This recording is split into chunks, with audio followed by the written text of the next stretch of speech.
Hello दोस्तों, स्वागत है आप लोग का संपुष्टि मैथमेटिक्स में। आज हम क्लास 12th का स्टार्टिंग करने वाले हैं दोस्तों, ठीक है। यानी चैप्टर 3rd करेंगे सबसे पहले, जिसका नाम क्या है, मैट्राइसिस, ठीक है दोस्तों। तो अच्छा, तो मैट्राइसिस क्या है दोस्तों? मैट्रिक्स का प्लूरल फॉर्म है, ठीक है। मैट्रिक्स सिंगुलर फॉर्म है और मैट्राइसिस प्लूरल फॉर्म है, ठीक है। और मैट्रिक्स होता क्या है आज के लेक्चर में हम देख लेंगे, ठीक है। तो दोस्तों लेक्चर 1 में हम आज क्या कवर करने वाले हैं? Definition, order of matrix, types of matrix, और कब दो मैट्रिक्स को आप इक्वल कहते हो, जिसपे 2 नंबर का क्वेश्चन भी आता है, ठीक है। तो आज हम इन कंसेप्ट्स को अच्छे से समझ लेंगे और इनके ऊपर बहुत सारे क्वेश्चंस करेंगे दोस्तों, ठीक है। सो स्टार्ट करने से पहले दोस्तों, यदि आप चैनल पे नए हो या फिर अभी तक आपने चैनल को सब्सक्राइब नहीं किया है तो प्लीज़ सब्सक्राइब कीजिए और अपने दोस्तों के साथ लेक्चर को शेयर कीजिए, है ना। ओके दोस्तों, सो लेट्स बिगिन, ठीक है। सो अच्छा, ये मैट्रिक्स है क्या? What is a matrix? तो मैट्रिक्स के डेफिनेशन में आने से पहले एक एग्जाम्पल को कंसिडर करो आप। सपोज 3 दोस्त, एक राधा है, फौजिया एंड सिमरन, ठीक है। और तीनों एक स्टेशनरी शॉप में जाते हैं। राधा ने 15 नोटबुक लिए और 6 पेन लिए, ठीक है। फौजिया ने 10 नोटबुक और 2 पेन लिए। सिमरन ने 13 नोटबुक और 5 पेन लिए, सपोज करो, ठीक है। क्लियर है इसे? तो क्या मैं इसको एक अलग तरीके से लिख सकता हूं? क्या मैं इसको टेबुलर फॉर्म में लिख सकता हूं? यस, टेबुलर फॉर्म में लिख सकता हूं बड़े आराम से, ठीक है। तो अच्छा, एक अगर मैं ऊपर वाला नोटबुक, पहला कॉलम नोटबुक को दिखा रहा है, दूसरा वाला पेन को दिखा रहा है, ठीक है। तो ये वाला जो पहला रो हो जाएगा वो राधा का हो जाएगा, दूसरा फौजिया का, है ना, और तीसरा क्या हो जाएगा दोस्तों? सिमरन का।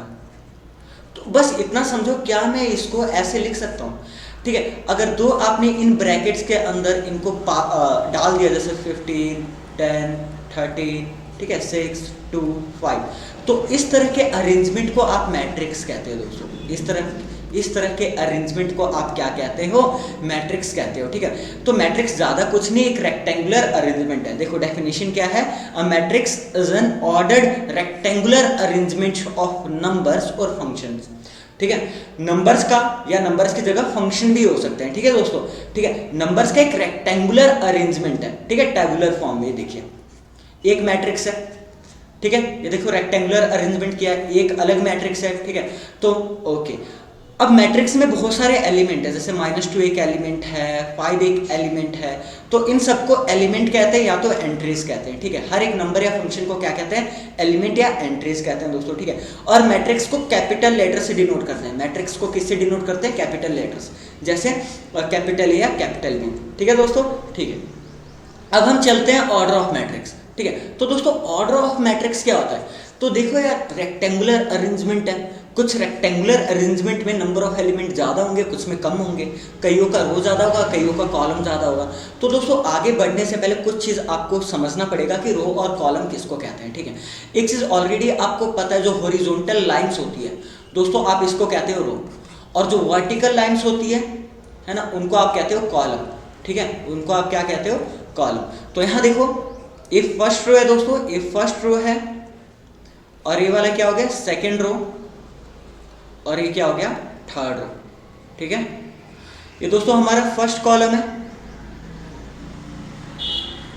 ये वाला हमारा देखो जो वर्टिकल है दोस्तों, एक कॉलम है, फर्स्ट कॉलम, ये सेकंड कॉलम, ठीक है, और ये हमारा थर्ड कॉलम, ठीक है, थर्ड कॉलम, ओके।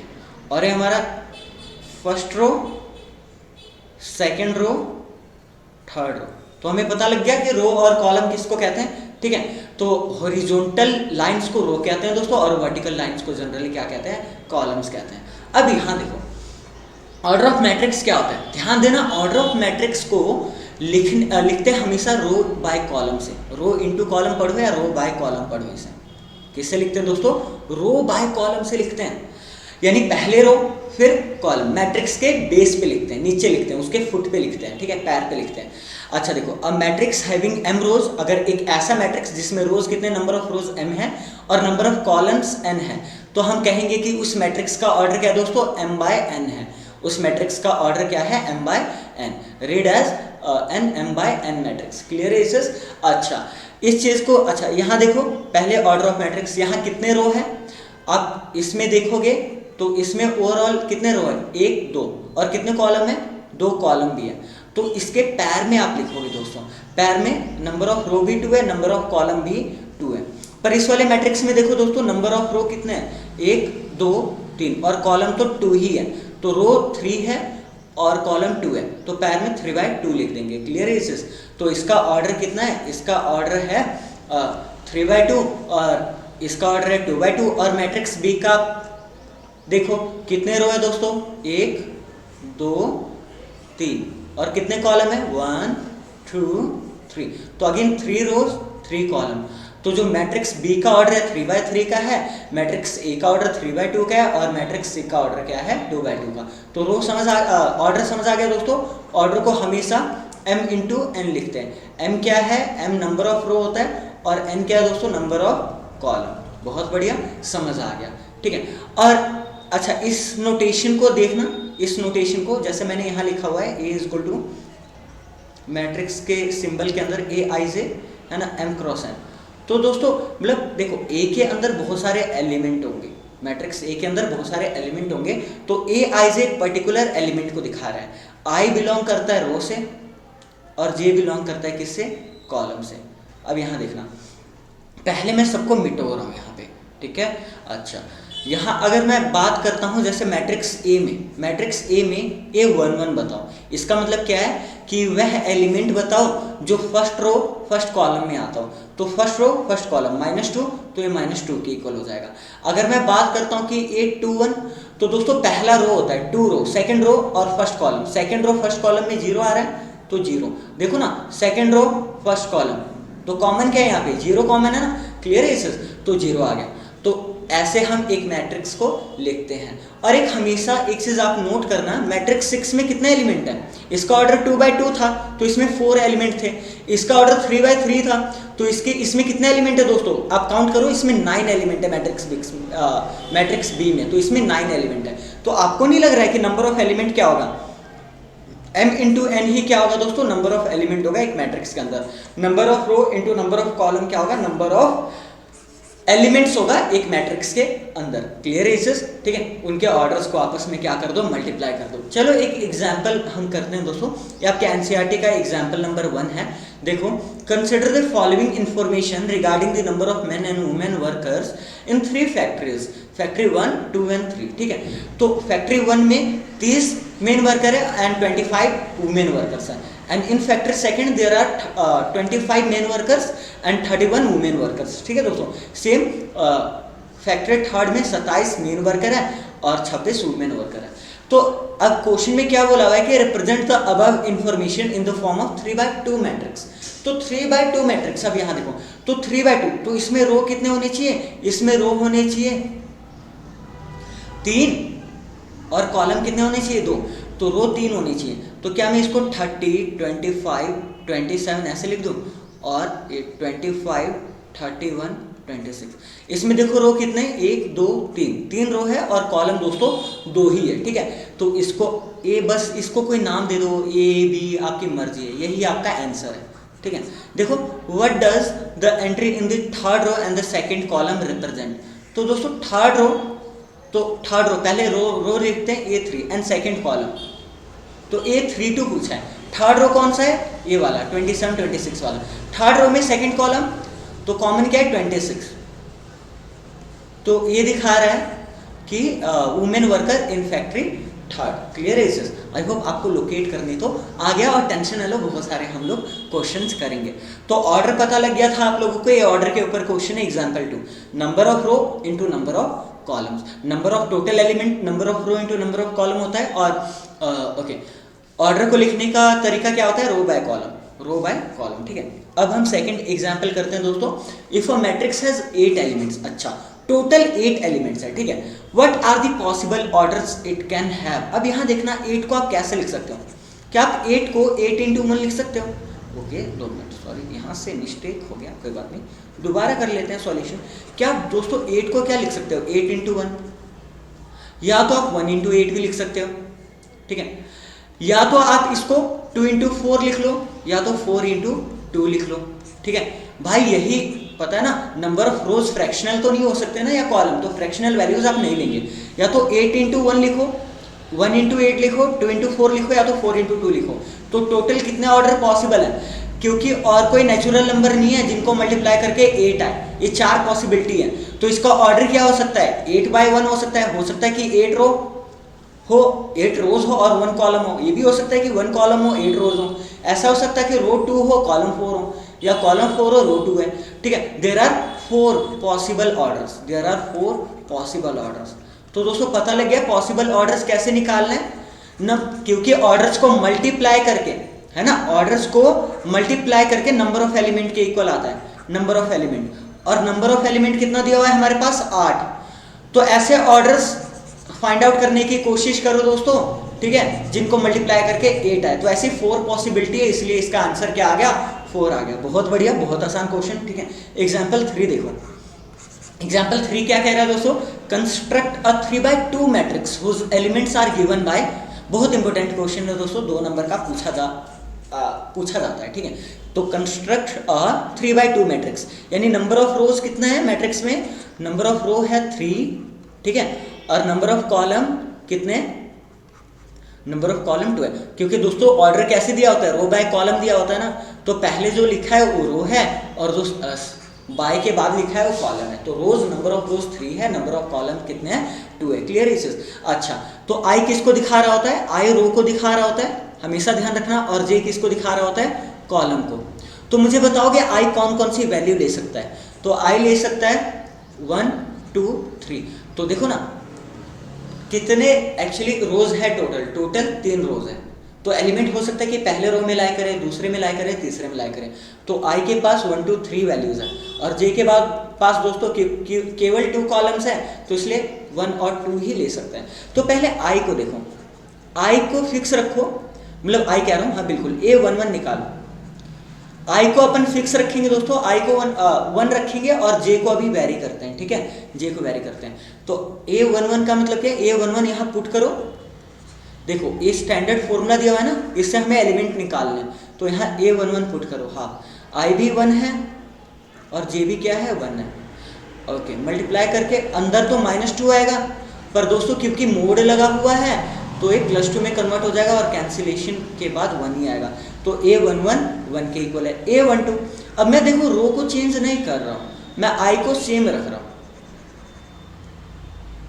आई को सेम रख रहा हूँ और जे को वेरी करूंगा। अब जे को मैंने 2 रख दिया, जे को मैंने क्या रख दिया दोस्तों, 2 रख दिया, A12। ठीक है, तो A12, तो आई अगेन 1 ही है, पर यहाँ पे जे कितना है, 2 है। तो आई की जगह 1 पुट कर दो यहाँ पे, और जे की जगह यहाँ पे 2 पुट कर दो, है ना। तो अंदर आएगा -5 का मोड 5/2, तो ये 5/2 आ जाएगा। ठीक है दोस्तों, तो ऐसे अपन को निकालना है, ज़्यादा कुछ नहीं है।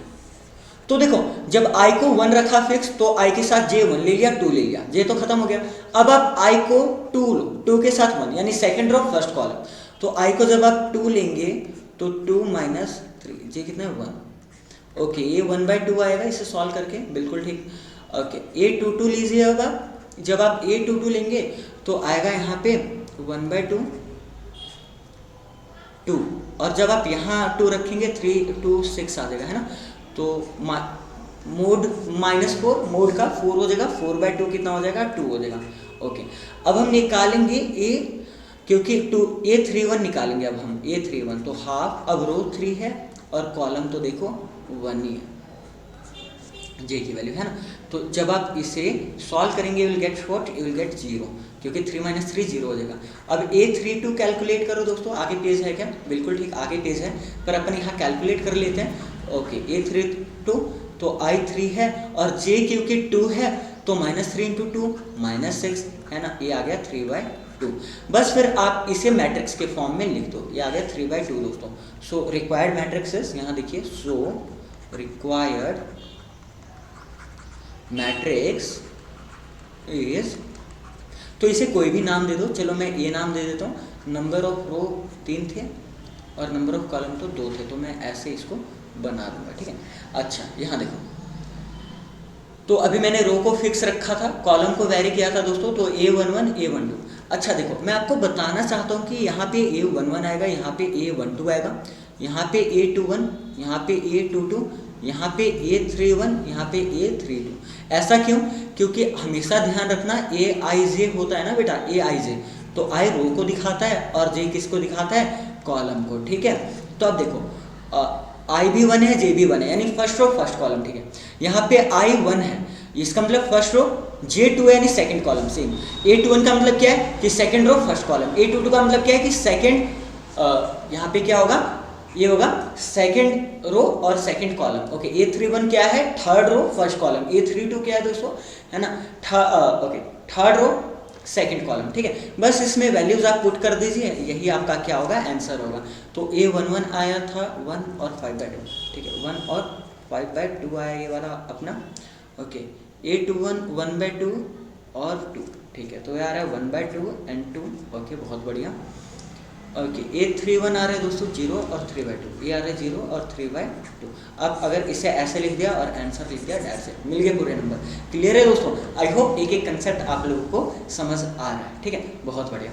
अब हम बढ़ते हैं, तो हमने अभी तक क्या देख लिया? ऑर्डर ऑफ मैट्रिक्स देख लिया, मैट्रिक्स क्या है, ठीक है, और मैट्रिक्स का अगर हमें एक जनरल रूल दिया है तो मैट्रिक्स कैसे फॉर्म करना, अभी हमने एक क्वेश्चन किया, ठीक है दोस्तों। अब हम टाइप्स ऑफ मैट्राइसेस में बढ़ेंगे, ठीक है, टाइप्स ऑफ मैट्राइसेस पढ़ेंगे अब हम लोग, मैट्राइसेस के टाइप्स।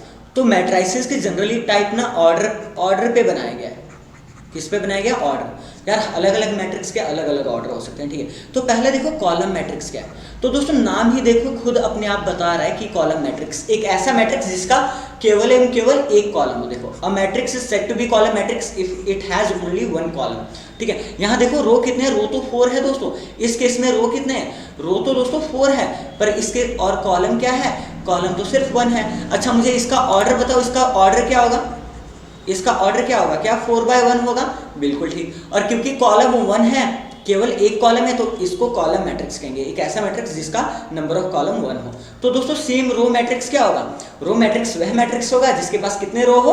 1 रो हो, ठीक है। तो यहाँ देखिए एग्जाम्पल बी में, इसमें 4 कॉलम है, इसमें पर रो एक ही है, इसमें रो 1 है और कॉलम 4 है। तो दोस्तों इसका ऑर्डर ऑफ बी क्या हो जाएगा? ऑर्डर ऑफ बी किसके इक्वल हो जाएगा? क्या रो इंटू कॉलम 1/4 हो जाएगा, दैट्स इट। तो इसको रो कॉलम कहेंगे, ठीक है। और दोस्तों स्क्वायर मैट्रिक्स किसे कहते हैं? ध्यान देना, स्क्वायर मैट्रिक्स किसे कहते हैं? यार ध्यान देना, अगर एक ऐसा मैट्रिक्स जितने रो है, उस मैट्रिक्स में अगर जितने रो है, ठीक है, उतने ही कॉलम है, तो उसको कहेंगे स्क्वायर मैट्रिक्स। क्या कहेंगे? Square matrix. यानी नंबर ऑफ रोज अगर इक्वल है नंबर ऑफ कॉलम्स के, ठीक है दोस्तों, तो हम उसे क्या कहेंगे? तब हम उस मैट्रिक्स को कहेंगे स्क्वायर मैट्रिक्स, ठीक है। A matrix in which number of rows are equal to number of columns is said to be a square matrix. इसमें m is equal to n होता है, यानी number of rows is equal to number of column होता है दोस्तों। For example यहाँ देखिए, इस एग्जाम्पल में जब आप देखेंगे दोस्तों, ठीक है, तो कितने रो है? तो 1 रो, 2 रो, 3 रो, ठीक है। कितने कॉलम? 1 2 3। तो इसमें रो भी 3 है और इस मैट्रिक्स में कॉलम भी 3 है दोस्तों। क्लियर? तो इसका ऑर्डर क्या हो जाएगा? इसका ऑर्डर आप कहोगे 3/3, और सिंपल कहोगे या सिंपल आप इसे कह सकते हो कि A is a square matrix, A is a square matrix of order 3। तो ऐसे भी स्क्वायर मैट्रिक्स को पढ़ा जाता है। ऑर्डर 3 का मतलब क्या है? क्योंकि स्क्वायर मैट्रिक्स है, तो ऑर्डर 3 का मतलब क्या है दोस्तों? कि रो भी 3 है, कॉलम भी 3 है। क्लियर है इसे? ओके, बहुत बढ़िया। अब अगला आता है डायगोनल मैट्रिक्स। तो ये सारे स्क्वायर मैट्रिक्स के टाइप है दोस्तों। अच्छा एक और चीज आपको पता होना चाहिए, स्क्वायर मैट्रिक्स एक बहुत अच्छी प्रॉपर्टी लाता है। यहाँ आपको एक डायगोनल बनता हुआ दिखेगा। वैसे तो 2 डायगोनल बनेंगे, पर हम जनरली अगर जब डायगोनल की बात करते हैं तो हम इस वाले डायगोनल की बात करते हैं। तो यहाँ देखो एक डायगोनल बन रहा है, डायगोनल, तो इसको डायगोनल कहते हैं, ठीक है दोस्तों। ये डायगोनल एलिमेंट्स है, 3√3 - 1, इसको क्या कहते हैं? Diagonal elements. स्क्वायर मैट्रिक्स में डायगोनल का कंसेप्ट आता है, ठीक है। डायगोनल क्या होता है मैंने आपको बता दिया, ठीक है। अब डायगोनल मैट्रिक्स क्या होगा दोस्तों? देखो नाम ही सजेस्ट कर रहा है, यानी एक ऐसा स्क्वायर मैट्रिक्स, क्योंकि डायगोनल तो स्क्वायर मैट्रिक्स में ही आता है और किसी मैट्रिक्स में नहीं आता है, ठीक है। तो एक ऐसा मैट्रिक्स दोस्तों, एक ऐसा मैट्रिक्स जिसमें डायगोनल एलिमेंट्स 0 या नॉन 0 है, वो मैटर नहीं करता है, पर जितने भी नॉन डायगोनल एलिमेंट्स है वो सारे के सारे 0 आने चाहिए। देखो इधर, a square matrix is said to be diagonal if its non diagonal elements are zero. तो दोस्तों देखो नॉन डायगोनल एलिमेंट से सारे क्या है, जीरो के इक्वल है। अच्छा देखो डायगोनल एलिमेंट्स को आप कैसे लिखते हो, a11 लिखते हो, या तो a11 क्या है -1.1 है, ठीक है। a22 लिखते हो जो यहाँ पे 2 दिया हुआ है, या तो a33 लिखोगे क्योंकि यहाँ number of row number of column क्या होता है, यहाँ पे 3 दिया हुआ है, ठीक है। ये डायगोनल एलिमेंट्स को लिखने का तरीका होता है। तो यहाँ आप देखोगे डायगोनल एलिमेंट्स में i j के इक्वल होता है, i किसके इक्वल होता है, j के इक्वल होता है। तो यहाँ देखो यहाँ पे स्क्वायर मैट्रिक्स का एक कंडीशन आता है दोस्तों, स्क्वायर मैट्रिक्स का डायगोनल मैट्रिक्स का एक कंडीशन होता है कि aij 0 के इक्वल होता है if i is not equal to j, if i is not equal to j। क्या लिख रहा हूँ मैं, 2 मिनट इसको इरेज करते हैं, ओके कोई बात नहीं।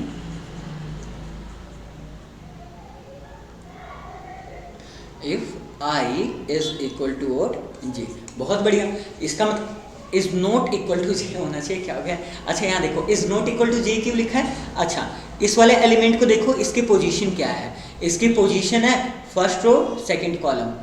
इस वाले एलिमेंट को देखो, इसका है फर्स्ट रो थर्ड कॉलम। इस वाले एलिमेंट को देखो, है ना, थर्ड रो फर्स्ट कॉलम। तो इन सब में क्या है, आई जे इक्वल नहीं है और ये सारे जीरो हैं। तो दोस्तों ए आई जे एलिमेंट्स जीरो होने चाहिए for all i is not equal to j. एक कंडीशन होता है किसका, डायगोनल मैट्रिक्स का। डायगोनल मैट्रिक्स यानी सारे के सारे नॉन डायगोनल एलिमेंट्स जीरो के इक्वल होना चाहिए। चलो मैंने कुछ एग्जांपल दिया है, ये देखो सी देखो, जैसे यहाँ मैट्रिक्स सी है दोस्तों, इसका ए का ऑर्डर 3 है, सी का 2 है और बी का ऑर्डर क्या है 1 है। और जो 4 है दोस्तों ये खुद एक डायगोनल है, तो यहाँ नॉन डायगोनल एलिमेंट तो है ही नहीं, तो इसलिए आपको जीरो नहीं दिख रहे हैं, ठीक है दोस्तों। तो हमें पता लग गया डायगोनल एलिमेंट क्या होता है। अब हम आगे बढ़ते हैं एक स्केलर मैट्रिक्स पे। दोस्तों स्केलर मैट्रिक्स क्या होता है, स्केलर ना सिर्फ स्केलर मैट्रिक्स एक डायगोनल मैट्रिक्स का टाइप है, यानी अगर एक डायगोनल मैट्रिक्स का टाइप है तो नॉन डायगोनल एलिमेंट तो जीरो होने चाहिए। पर इसमें खासियत क्या है, जितने भी डायगोनल एलिमेंट्स है वो सारे इक्वल होते हैं। देखो a diagonal matrix is said to be scalar matrix. इसको आप एक स्केलर मैट्रिक्स तब कहोगे if its diagonal elements are equal, अगर सारे के सारे डायगोनल एलिमेंट्स क्या है, इक्वल है। यहाँ देखो, यहाँ पे आपको दिखेगा कि a11 भी a22 के इक्वल है और ये किसके इक्वल है, a33 के, जो यहाँ पे √3 के इक्वल दिया हुआ है, ठीक है। इसका मतलब क्या कहोगे कि आई जे एक पर्टिकुलर वैल्यू होगा, जैसे मान लो मैं k कह देता हूँ, ठीक है, for all i is equal to j, for all i is equal to j. मतलब अगर मैं आई जे को इक्वल रखूँ, जैसे 1 1 2 2 3 3, तो ये सारे k के इक्वल होंगे, जैसे k यहाँ √3 के इक्वल है, यानी सभी सेम वैल्यूज के इक्वल होंगे। और क्योंकि स्केलर मैट्रिक्स, क्योंकि दोस्तों स्केलर मैट्रिक्स एक डायगोनल मैट्रिक्स का ही टाइप है। डायगोनल मैट्रिक्स में क्या होता था, डायगोनल मैट्रिक्स में होता था कि सारे नॉन डायगोनल एलिमेंट्स जीरो के इक्वल होते थे, for all i is not equal to j, for all i is not equal to j. यहाँ देखिए क्लियर है, इससे सारे के सारे नॉन डायगोनल एलिमेंट्स जीरो के इक्वल होता है। तो यहाँ भी तो कंडीशन सेटिस्फाई करेगा, ठीक है। तो मेन आप डेफिनेशन याद रखो, ठीक है। स्केलर मैट्रिक्स एक ऐसा डायगोनल मैट्रिक्स है जिसके सारे डायगोनल एलिमेंट्स क्या होते हैं दोस्तों, इक्वल होते हैं, ठीक है। ये 2 एग्जाम्पल मैंने आप लोगों को दिया हुआ है, ठीक है। ओके, आइडेंटिटी मैट्रिक्स देखिए, आइडेंटिटी मैट्रिक्स क्या होता है दोस्तों, आइडेंटिटी का मतलब ही 1 होता है यार, ऐसे ऐसे आपको आइडेंटिटी, ठीक है।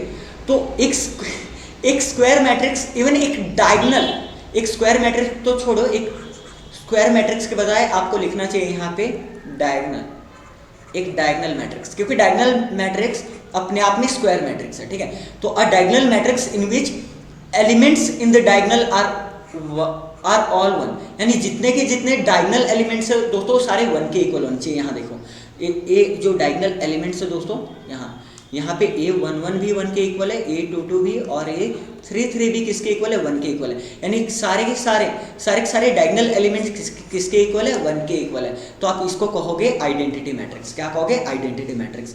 और क्योंकि एक डायगोनल मैट्रिक्स ही है, ठीक है, क्योंकि एक डायगोनल मैट्रिक्स है तो नॉन डायगोनल एलिमेंट क्या होने चाहिए, जीरो होने चाहिए। सो कहना इसे कि aij इक्वल टू 1 होना चाहिए for all i is equal to j. किसकी कंडीशन है, तो दोस्तों ये दिमाग बढ़ाओ थोड़ा, किसकी कंडीशन है, आइडेंटिटी मैट्रिक्स की है। आइडेंटिटी मैट्रिक्स यानी सारे के सारे डायगोनल एलिमेंट्स 1 के इक्वल होना चाहिए, और diagonal elements i is equal to j पे आता है, यानी i इज इक्वल टू, है ना, aij 1 के इक्वल होगा when i is equal to j, ठीक है दोस्तों। और यहाँ पे aij इक्वल टू 0 के इक्वल होगा for all i is not equal to j, क्योंकि नॉन डायगोनल एलिमेंट्स क्या होने चाहिए, जीरो के इक्वल होने चाहिए। मैंने दो एग्जांपल दिया है दोस्तों। इसको आप कहते हो identity matrix of order 3। C matrix C को कहोगे आप आइडेंटिटी मैट्रिक्स ऑफ ऑर्डर 2, और बी को कहोगे आइडेंटिटी मैट्रिक्स ऑफ ऑर्डर 1। और आइडेंटिटी मैट्रिक्स को जनरली आई से डिनोट करते हैं। किससे डिनोट करते हैं, आई से। क्लियर है इस ओके दोस्तों। जीरो मैट्रिक्स को ओ से डिनोट करते हैं, या नल मैट्रिक्स भी कहते हैं। मतलब समझ तो आ गया होगा नल मैट्रिक्स क्या होता है या जीरो मैट्रिक्स क्या होता है। हिंट से देखो, नाम से ही पता लग रहा है कि एक ऐसा मैट्रिक्स जिसके सारे के सारे एलिमेंट जीरो है, एक ऐसा मैट्रिक्स जिसके सारे के सारे एलिमेंट जीरो है। समझ आ रहा है। पर एक स्क्वायर मैट्रिक्स होता है, जरूरी नहीं कि एक स्क्वायर मैट्रिक्स, जीरो मैट्रिक्स यार जरूरी है कि एक स्क्वायर मैट्रिक्स हो, नहीं, जरूरी नहीं कि ये स्क्वायर मैट्रिक्स हो। ये स्क्वायर मैट्रिक्स भी हो सकता है, ये नॉन स्क्वायर मैट्रिक्स भी हो सकता है जीरो मैट्रिक्स। अगर जैसे मान लो एक और मैट्रिक्स में डी बना देता हूँ 0, 0, तो दोस्तों ये भी एक जीरो मैट्रिक्स में आएगा। ठीक है, तो यहाँ देखो जीरो मैट्रिक्स क्या होता है, बस उस मैट्रिक्स के सारे एलिमेंट क्या होने चाहिए, जीरो होने चाहिए। For example A, C, B, और अभी मैंने डी बना के दिखाया। बहुत आसान, बहुत बढ़िया। ठीक है दोस्तों, अब इंपॉर्टेंट कंसेप्ट आ गया, क्योंकि इक्वालिटी ऑफ मैट्रिसेस पे जनरली 2 नंबर का भी क्वेश्चन पूछ लिया जाता है। 1 नंबर का तो हर बार ही आता है, 2 नंबर का भी आ सकता है। ठीक है, इक्वालिटी ऑफ मैट्रिसेस दोस्तों, दो मैट्रिसेस को आप इक्वल कब कहोगे। ठीक है, पहला कंडीशन, 2 कंडीशन है इसके। पहला कंडीशन, उनका ऑर्डर सेम होना चाहिए। उनका ऑर्डर क्या होना चाहिए, सेम होना चाहिए। अगर पहला मैट्रिक्स 3/2 ऑर्डर का है तो दूसरा भी 3/2 ऑर्डर का होना चाहिए, पहली बात है। और दूसरी बात ये कि देखो इधर कि सारे के सारे कोरिस्पोंडिंग एलिमेंट इक्वल होने चाहिए। देखो अच्छे समझते हैं, यानी 2 matrix A equal to Aij है ना। अगर ये m/n ऑर्डर का है तो B भी m/n ऑर्डर का होना चाहिए। ठीक है, are said to be equal. पहला कंडीशन क्या है, if they are of the same order, अगर उनका ऑर्डर क्या है, सेम है। And the second condition is each element of A is equal to corresponding element of B, यानी Aij is equal to Bij होना चाहिए यहाँ पे, Bij for all I and J। ठीक है दोस्तों, यानी Aij is equal to Bij। इसका मतलब क्या होगा दोस्तों, Aij A का एलिमेंट दिखा रहा है, Bij B का एलिमेंट दिखा रहा है, यानी दोनों के दोनों कोरिस्पोंडिंग एलिमेंट इक्वल होने चाहिए। चलो मैं एक एग्जांपल देके बता दूं। सपोज एक मैट्रिक्स है मेरे पास, ठीक है, सपोज एक मेरे पास मैट्रिक्स है 2/3 का, 2 0 -1 1 3 0। एक अच्छा, ये दोस्तों इसका ऑर्डर क्या है, इसका ऑर्डर नंबर ऑफ रोज 2 है और कॉलम्स कितने हैं दोस्तों, कॉलम्स इसमें 3 है, तो इसका ऑर्डर क्या है 2/3। ठीक है दोस्तों, सो ये हमारे पास एक मैट्रिक्स है जिसका ऑर्डर क्या है 2/3। देखो ना कितने रोज है, 2 रोज है, और कॉलम्स कितने, 3 कॉलम्स है, 2/3। अगर मुझे इसके इक्वल ही या एक और मैट्रिक्स बनाना है जो जस्ट इस मैट्रिक्स के इक्वल कहलाए, तो मुझे ऑर्डर भी उनका सेम रखना पड़ेगा, यानी ऑर्डर भी 2/3 ही रखना पड़ेगा। पहली बात है। दूसरी बात है कि अगर A11 पे 2 है तो यहाँ भी A11 पे 2 होना चाहिए, तो इन्हें कहते हैं कोरिस्पोंडिंग एलिमेंट्स। अगर यहाँ पे A12 पे 0 है तो यहाँ भी 0 होना चाहिए, यहाँ भी -1 और फिर 1 3 0। ठीक है, आई होप आप लोगों को समझ आया। ठीक है, तो 2 कंडीशन है, एक तो ऑर्डर सेम होना चाहिए, दूसरा कोरिस्पोंडिंग एलिमेंट्स इक्वल होने चाहिए। ठीक है, बहुत बढ़िया। ठीक है, एक क्वेश्चन लाया मैं आपके लिए, ये वाला क्वेश्चन करते हैं। ठीक है, एग्जांपल 4 है आपकी बुक का। ठीक है, यहाँ देखो, इफ मैट्रिक्स दिस, ये 3/3 का मैट्रिक्स है, is equal to matrix this, second matrix, ये भी 3/3 का। ऑब्वियस ऑर्डर तो सेम होना ही था, क्योंकि ऑर्डर सेम होगा तभी मैट्रिक्स को इक्वल रखा है इन्होंने, यानी इन्होंने ऑलरेडी मैट्रिक्स को इक्वल दिया है कि matrix first is equal to matrix second. ठीक है, then find the value of A B C X Y and Z। ठीक है दोस्तों, तो इसका सॉल्यूशन देखिए, यहाँ पे तो अभी देखो ऑर्डर तो सेम दिया है। दूसरा कंडीशन हमने क्या पढ़ा था कि इसका A11 यानी जो फर्स्ट रो फर्स्ट कॉलम पे एलिमेंट है, ए इसके फर्स्ट रो फर्स्ट कॉलम के एलिमेंट के इक्वल होना चाहिए, यानी x+3 के जगह पर इस वाले मैट्रिक्स में क्या है, 0 है, तो यहाँ से x किसके इक्वल आ गया, -3 के इक्वल आ गया। ठीक है, अच्छा Z+4, यहाँ पे Z+4 की जगह 6 है, तो Z किसके इक्वल आ गया, 2 के इक्वल आ गया। ठीक है दोस्तों, यहाँ पे देखिए, यहाँ पे 2y - 7, 2y माइनस 7 किसके इक्वल दिया हुआ है, 3y माइनस 2 के इक्वल दिया हुआ है, ठीक है। तो यहाँ से क्या हो गया, minus Y is equal to what, minus यहाँ के माइनस वाई होगा इज इक्वल टू प्लस 5, यानी y is equal to minus 5 हो जाएगा, ठीक है। बहुत बढ़िया। एक और चीज़ यहाँ देखो, यहाँ पे b माइनस 3 है तो यहाँ 2b प्लस 4 है सेम जगह पे, तो ये दोनों इक्वल होंगे, b minus 3 will be equal to 2b plus 4। अच्छा, minus b will be equal to what 7, यानी यहाँ से b क्या हो गया, माइनस 7। बहुत बढ़िया, ठीक है। आई होप आप लोगों को समझ आ रहा है, कोई भी दिक्कत आप लोगों को नहीं है, ठीक है दोस्तों। बहुत बढ़िया, ठीक है। अच्छा, यहाँ देखो a रह गया, हमने सब निकाल लिया, बस a नहीं निकाला, तो a minus 1। Okay, a minus 1 की जगह पर यहाँ पे माइनस 3 है, तो a यहाँ से माइनस 2 आ गया। हमने x y z और a b भी निकाल लिया और c नहीं निकाला, c क्या है, अच्छा c यहाँ पे इस साइड है, सेकंड मैट्रिक्स में दिया हुआ है। अच्छा, यहाँ 2c प्लस 2 है और 2c प्लस 2 की जगह वहाँ पे दोस्तों 0 दिया हुआ है, तो c यहाँ से माइनस 1 हो जाएगा, ठीक है। ये आपका क्या है, सुंदर सा आंसर है, इतना आसान, ठीक है दोस्तों।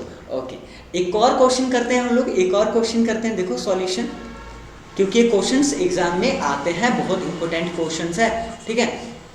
Find the values of a b c and d from the following equation, ठीक है। तो मैट्रिक्स, दो मैट्रिक्स इक्वल दिया हुआ है 2/2 का। अच्छा, यहाँ पे 2a प्लस b दिया हुआ है, यहाँ पे 4 दिया हुआ है, तो ये तो फर्स्ट इक्वेशन आ गया, ठीक है। सेकंड इक्वेशन, फर्स्ट इक्वेशन आ गया, और दोस्तों सेकंड इक्वेशन यहाँ दिया हुआ है a minus B, a minus 2b is equal to minus 3।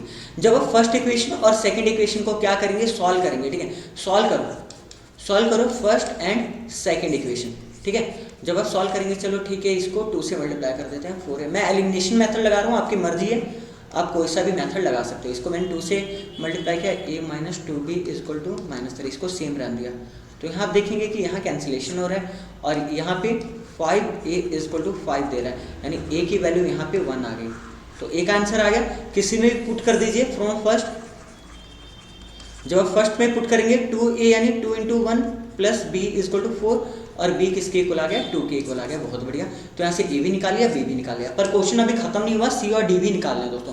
5c minus d किसके इक्वल दिया हुआ है, 11 के इक्वल दिया है, ठीक है। तो यहाँ से 5c माइनस d 11 के इक्वल दिया है, और दूसरा इक्वेशन क्या दिया है, 5c माइनस d 11 के, अच्छा 4c plus 3d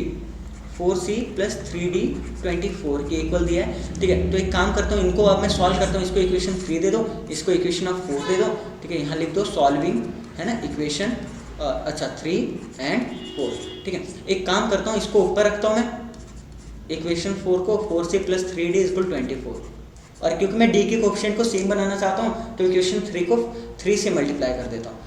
15c minus 3d is equal to what, 33, 3 से मल्टीप्लाई किया, कैंसिलेशन हो गया। अच्छा, ये हो गया 19c, और जब आप इसे ऐड करेंगे it will be equal to what, या इट विल बी 757। अच्छा, तो c क्या आ जाएगा, c आ जाएगा 57/19, ठीक है। 3 पे जा रहा है, बिल्कुल ठीक है, 3 पे जा रहा है, तो c की वैल्यू 3 होगी। तो किसी में भी पुट कीजिए, चलो फ्रॉम इक्वेशन 3 में आप पुट करोगे c को, ठीक है, तो ये 15 minus d is equal to 11 आ जाएगा, और d यहाँ से 4 आ जाएगा, ठीक है। तो ये हमारे क्या है, आंसर है, ठीक है दोस्तों। इतना आसान था और कुछ नहीं था, बहुत बढ़िया। Okay, that's it, that is enough for today दोस्तों। Thank you so much, I hope आप लोगों को समझ आ रहा है, ठीक है। और प्लीज़ एक्सरसाइज 3.1 पहले दोबारा एग्जाम्पल कीजिए, ठीक है। कंसेप्ट तो मैंने सारे समझा दिया आपको, एक नोटबुक में साथ के साथ आप लिखते जाइए, ठीक है। और फिर 3.1 पूरा कंप्लीट कीजिए। अगर ज़रा से भी दिक्कत हो, डू कमेंट में, मैं उस क्वेश्चन पे वीडियो बना के ला दूंगा। थैंक यू सो मच दोस्तों, और चैनल को सब्सक्राइब करना ना भूलो। Thank you.